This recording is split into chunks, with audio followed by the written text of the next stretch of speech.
Have you? I have my skateboard here, by the way. Yeah, we're gonna go outside and do it. Okay. I've never been on a skateboard in my life. Oh, perfect. Yeah. The Royal Slam.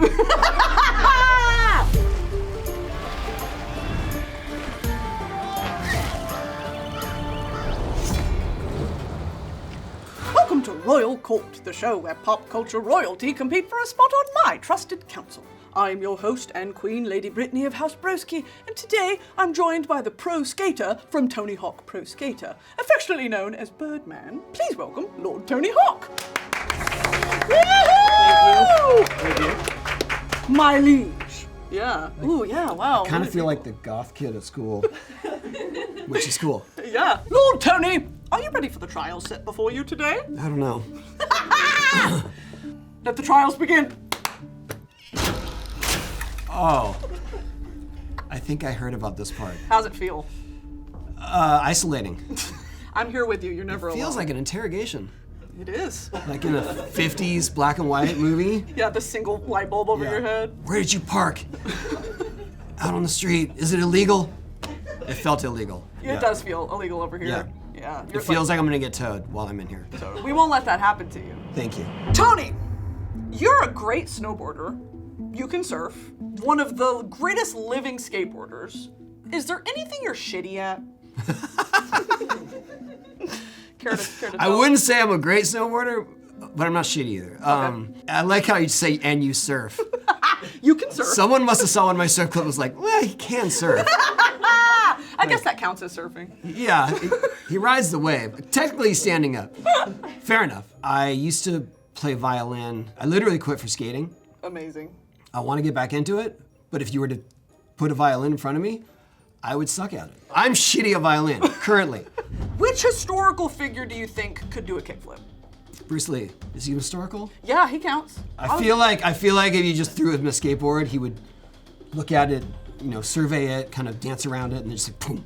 Yeah. You had that answer ready. I'm wondering almost like, have you thought about this before? I haven't, no, I just think of someone that's got a good flick, and he would be the quickest. Yeah, the instinct is there. Yeah. I was thinking like Abe Lincoln, you and him are kind of built the same.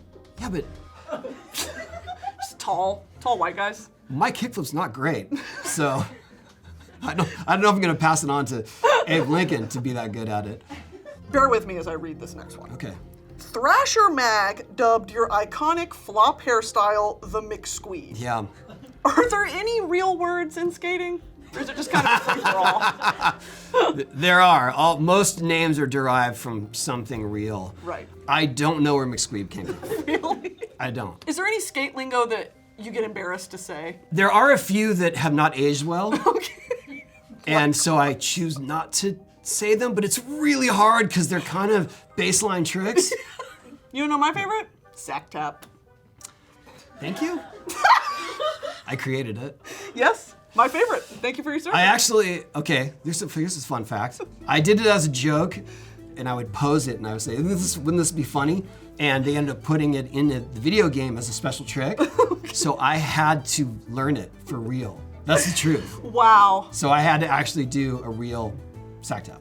Wow. Did you sustain any permanent damage from that? No, it's kind of like, as long as you get it like really down, you actually end up hitting your backside instead of Great. The goods. keeping it, Got the it. garbage. If you could make a candle scented like a skate park, what do you think it would smell like? Wow. It depends on what era you're talking about. Let's say peak era. Is there a smell of anguish? Yeah. Yeah, it depends on the era. If it was my era, it would smell like sweaty pads, Perfect. which are very distinct Yeah. and very pungent. There's always the stigma like, well, it would smell like weed, and it would smell like No. How about anguish and pads? anger. It would smell like anger. Ooh, that's good. Yeah. It would also smell like victory, Totally. but more like 80% anger, 20% victory, Okay, great. as is skateboarding. When you were a kid, I know that you said napping for you was, and I quote, shoving bamboo under your fingernails. That's what it felt like. Yeah. Has your attitude towards napping changed yes. with age?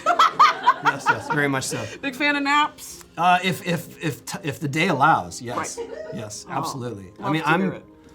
I'm in my late 50s. You're a grandpa. I'm a grandpa. Like, phew, Napster, yeah. I read something recently. It was like, I heard this thing it was insulted as a snooze fest. I was like, I want to go to the snooze fest. Where sign me up. Snooze fest sounds amazing. VIP at the snooze fest. Yeah, I'm like, front row, snooze fest. Have you ever gotten a diss so, I guess, funny that it kind of stuck with you in a crazy way? Yeah. Yeah, what comes to mind? When I was young, I was very skinny. And then I got taller, and that didn't help with the thinness on my body. Basically, I'm trying to figure out where I heard it, or I think I heard someone say it. Oh, they said, oh, you know you have a nickname. I said, no. They go, yeah, it's Bony Cock. And I was like, Wow. sick. Thanks. Yeah, he said, that's what they call you. I don't call you that. Oh, you're defending me out there? Yeah, Thank like he you. was trying to be third person about it. I just want you to know that you're being bullied elsewhere. Not here by me, Don't shoot the because messenger. I didn't say it. Right. Yeah. Which fictional movie universe would you most want to skate in? And can I offer my suggestion? The Halls of the Death Star. Oh, are they have transitions? Yeah, they're all like rounded. Yeah. Wow, that's a good question. Whatever it is, it would have to be more outer space-ish because I want to have lesser gravity, Amazing. right? Sure. I don't know. Probably Star Wars, I would say. Then. I feel like, you're skating the Death Star, it's not gonna last long. Say that. Like, talk about a bust. Yeah, you're kind of on a time constraint there.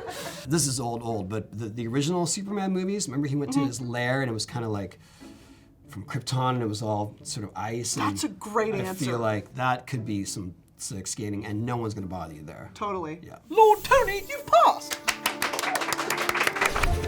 Lord Tony, you did so wonderfully in the first part. I hear you've brought me something. I have. And Squire! this Squire. is a signature helmet of a company that I just started with fellow skater Lizzie Armanto called Yepa. Beautiful. For you to wear in case you choose to go on the skateboard device. Can I put it on? Yes. Oh my Please God. do. Oh, it fits. Like a glove too. Ooh. Wow. Looking good. New crown. Yeah, I'm gonna hot glue some jewels to it. This feels great. I feel more protected in general. That helmet is the utmost standard of safety. Do you ever what's the chin doing? You ever protect the chin? I haven't had that many chin. Okay. Mostly, I've had I don't have eyebrows because I've split my eyebrows so much, and people will say that a lot. They're like, "Where are his eyebrows?" Like, well, they left them on the concrete somewhere, but because I have these scars. But it is because your helmet, it does protect you, but at some point, if you hit the right angle, you get your brow too. Damn. So it's like you save your concussion, but you get the split. Yeah, you're just bald. Only right here. Only here. When you're creating a new trick, is it always, I guess what's the difference between a variation on something else or an entirely new trick? Like how do you make the distinction? At this point, almost anything you do that's new is a variation on something else. Right. I mean, I'm not saying all the tricks have been done, but all the sort of body spin techniques are, for the most part, Wow. have been proven to be done. And I'm not to say everything's gotten stale. It's just that everything is a variation of some other moves. Mostly it's a combo of two different moves. It's almost pretentious now to claim something as like, well, I made this one up, so I'm going to name it. Right. Because it's like, no, dude, that's just a 360 flip tail slide. Like, I was gonna say, do skaters ever beef over that's mine? they used to. Yeah, a little bit. Not so much anymore? Not really, because it's just, it's all out there. Right. It's funny you say that though, because there's a trick that I always wanted to do, which was, it's called an Ollie 720. It's basically a double spin in the air without grabbing your board, Damn. right, on vertical. Okay. And finally, I'm gonna put a challenge forth, 10 grand of my own money to whoever can do an Ollie 720 Holy on my shit. ramp. So, that's gonna be a new trick. Okay, let's go. We're I on have the faith. horizon. Like I have faith. There's a whole new generation of skaters that have better techniques and have learned to really control their board in ways that we never figured out. And I feel like one of them has that trick. Do you think that's because of YouTube and the access to watching from such a young age, or why do you think that is? There's a combination of that. There's also that facilities are now available to learn these techniques, in ways that are safer. Like these kids have foam pits. Sure. And some actually have soft landing ramps. And it's like, we didn't have that. They can keep their eyebrows? Yeah, they get to keep their eyebrows. Wow. That's where I'm pissed off about the new generation. They all have eyebrows. When you were a kid, you said your beat up skate shoes were like little trophies. Obviously, you have big trophies now, but are there any mementos from your life and your career that you're like, that's a prized possession? I gave away most of my awards and trophies through the years, just because I didn't want to be that guy that's just like, here's my mantle, see what I did. You know, I just wanted to keep moving. And I know to give away my skateboards endlessly, I still do. But somehow, my first skateboard, the hand-me-down from my older brother, stayed with me. Aww. And I never put that much emphasis on it. It just kind of was always, you know, it's in the garage, or it made it in this box to that move. And so that board meant a lot to me, especially as time passed. So it would be that board, but I gave it to the Smithsonian. Oh, love. At their request. I wasn't like knocking on the door, hey, you guys want this? You guys are gonna want this. Hi, I'm Tony, and this is my first skateboard. Lord Tony, you've passed. In front of you is a shield. I'm gonna have you draw your answers to these prompts. Wow. And simultaneously, I'm gonna ask you some kind of more earnest, career-focused questions, okay? Well, you know what, I feel like got a monochrome look going, so I'm just gonna go monochrome with my shield. I love that. You've spoken about getting obsessive about a trick, the 900, for example, and attempting it for damn near a decade before you finally landed it. I want to know, with that level of attention to detail and maybe some desire for control, when do you know when to release that control? I think it's more the search for perfection that I had to let go of, because it was like, there would be times when if we're talking about skate tricks, that I got a trick, but I just didn't like the landing. Sure. I didn't like the roll away. I looked like I was still out of control, whatever, and I want to get a clean one. And now I just want it. I don't like, it doesn't matter what happens afterwards. If I'm flailing, if I made it, like, that's fine. And I feel like I've kind of taken that into my life. Like, I know I'm not a perfect parent, but I know I'm a good parent, and I'm not gonna keep like hammering at my kids about certain things. It's kind of like, well, yeah, you got to figure it out as well. And so I think it's just more like this idea that you have to, perfection doesn't exist. Totally. I think that's it. Your dad noted that skateboarding was the only sport he'd seen where competitors would actually encourage each other. True. What do you think it is about skating that facilitates that sportsman-like conduct? I think it's because it's as much an art form as it is a sport or activity. When someone's trying something, even if it's new to them, not just a new thing, a new thing to them. It's a trick that already exists, whatever, but they're gonna break through some barrier. Everyone knows that feeling of what it's like to finally get that, and so they rally around you to try to encourage you to make it happen, and sometimes that's what you need. It's kind of like if you go to a skate park and you see some kid and they want to drop in for the first time. Maybe it's the smallest ramp, but they're up there and they're scared. People don't back away from that or ignore that. They lean into it, and they encourage you. And you know, I've literally seen like a row of people encouraging a kid to drop in, and then it's like, yay! And that, because everyone knows that feeling and they want to share that feeling. Sure. The hardest part is trying for so many people. Yeah, for sure. Yeah, and so I just feel like that's such a microcosm of what skateboarding is. I'd say another example is at the first time skating was in the Olympics in Tokyo, there was one girl that was the favorite to win the park event. She really was the best in terms of her trick selection and the way she used the bowl and stuff like that. And she just could not put it together in the finals and kept missing the same trick. Finally made that trick, but then fell on something else at the very, very end, and it cost her a medal. Damn. She went to fourth. And at the end of the event, all of the girls picked her up on their shoulders and carried her out of the venue. I'm talking about like the first, second, and third place girls. Wow. And that camaraderie is unlike anything I've ever seen. I was gonna say that you can't find that hardly anywhere else. Do you think that the constant failure experienced in skateboarding kind of prepared you for other experiences of rejection in your personal life or in your wider career? I mean, there's such a parallel there of like, try, and then you finally nail it, to rejection of any other kind is like, come on, man, I can do this. I think skateboarding definitely taught me the school of hard knocks, literally and figuratively, and how to deal with rejection. Absolutely, because like I said, you put on some challenge by yourself. It's a rejection. It's not from anyone in particular. Sure. It's just from your own experience or from your own shortcomings. And my first competition, I got second to last in my division. Like, I needed that. The whole idea is that you've got to learn from your mistakes and you got to keep growing. You can't just have it all be rosy. But yeah, it was super hard. I mean, like, just rejection, failure, and I got to the point where when people would make promises, I just didn't believe it. Sure. And even in with great success, like doing video game stuff, it's like, oh man, we're gonna sell this many of this. I'm like, yeah, sure. Yeah, I bet you are. We're gonna make this, we're gonna do this series. It's happening. Like, I was in talks with Disney. They were definitely making a movie about my life story. That was happening.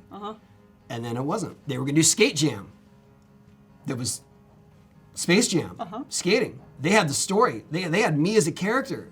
Warner Brothers was behind it. And then 2 weeks later, no one called me. Right. I mean, wham! But that's the kind of rejection you start to endure, and you just kind of. I think it's more that you just anything that happens is a nice surprise. Yeah, I actually love that because I think for a lot of people you try to look for a reason. Why didn't this work out? Yeah. Why did I get rejected? What did I want to? And it's like that's actually not how life works. And I think that approach is actually so much more peace-centered. Like, everything you just said was actually so beautiful of like, whatever, it'll work out. Lord Tony, would you present us your shield? This first one is a favorite food. I can't draw a good piece of sushi, so I just have the sushi source. Preferably whitefish. Okay. And then you said birdhouse logo. This was our original birdhouse logo. It was drawn by my good friend Otis Bartholomew, who passed away a few years ago.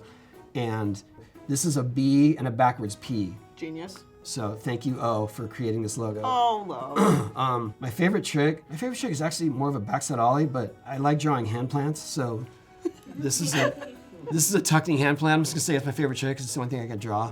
Perfect. And my favorite place is home because I travel way too much. Oh. And that's not what my house looks like because I don't want you guys to go to my house. Thank you, Lord Tony. Would you sign it for me if you don't mind? Well, Lord Tony, it is my utmost pleasure and privilege to induct you into my royal court. Thank you.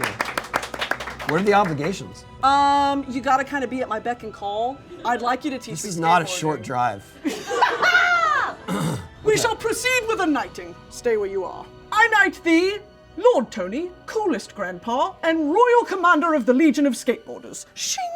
Thank you. And a parting gift for you. Oh, wow. Pretty nice, right? Cool, it's like the gift shop.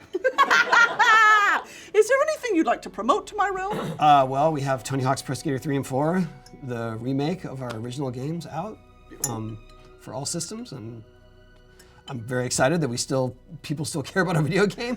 It's been amazing. And Yeppa helmets like you're wearing right there. Thank you, Lord Tony! Guards, take him away. Take him to the carriage. Why does the guard have to take me away? Goodbye. I thought I did a good job.